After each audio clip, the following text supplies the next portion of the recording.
ಅವ್ವ ಯಾರು? ಅವ್ವ ತುಂಬಾ ಹೊಟ್ಟೆ ಹಸಿತಾರೆ, ತಿನ್ನಕ್ಕೆ ಏನಾನ ಕೊಡವ. ಅಜ್ಜಿ ಮನೇಲೇನು ಅಡುಗೆ ಮಾಡಿಲ್ಲ, ಒಂದೆರಡು ನಿಮಿಷ ಇರಿ ಬರ್ತೀನಿ. ಅಜ್ಜಿ ಅಡುಗೆ ಏನು ಮಾಡಿಲ್ಲಲ್ಲ, ಹೊರಗಡೆ ಏನಾದರೂ ತಿನ್ಕೊಳ್ಳಿ. ದೇವ್ರು ನೀನು ಚೆನ್ನಾಗಿಟ್ಟಿರ್ಲಮ್ಮ. ಮೊದಲನೇ ಯಾರಿಗೇನ ತಾಯಿ?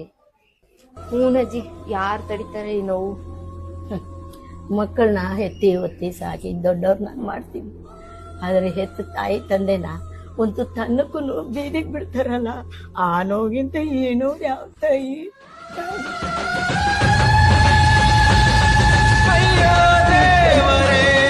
ನೀನು ಇದ್ದರೆ ಇಂಥ ಶಾಪ ಪಾಪಿಗೂ ಕೊಡಬೇಡ. ಹಣೆ ಬರಹ ನೋಡಯ್ಯ ಜೋಗಿ, ನಿನ್ನ ಆಡೆದವ್ವ ನಿನ್ನ